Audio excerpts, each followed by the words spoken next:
Je m'appelle Danielle Moutoussamy, j'ai été infirmière, maintenant je suis retraitée. Et dans les années 70, je suis partie au Niger avec une ONG. À l'époque, le Niger était le troisième pays le plus pauvre du monde. Alors j'étais en brousse, sans médecin, sans sage-femme, on se débrouillait comme on pouvait. Et les femmes accouchaient toutes seules. Par contre, elles venaient quand il y avait un problème et c'était à nous de nous débrouiller, bien que n'étant pas sage-femme.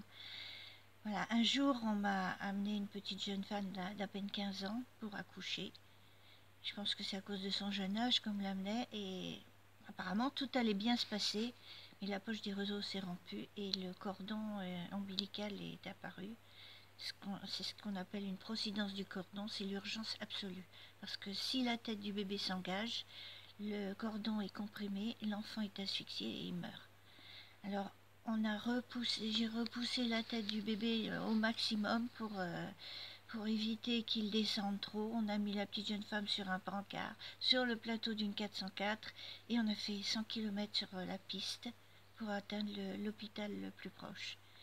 Malheureusement, au bout de 100 km, on n'a pas pu sauver le bébé. Ça m'a traumatisée pendant beaucoup d'années. Et quelques 25 ans plus tard, j'étais à Reims dans une clinique où je travaillais en salle de travail, en salle de réveil.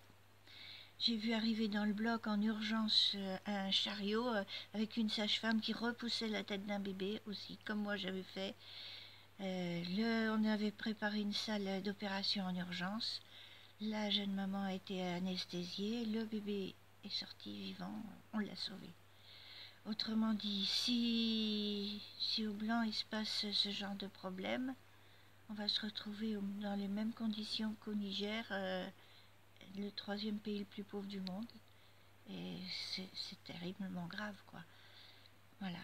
Alors que Reims est une sous-préfecture, comme le Blanc, sous-préfecture des villes, sous-préfecture des champs.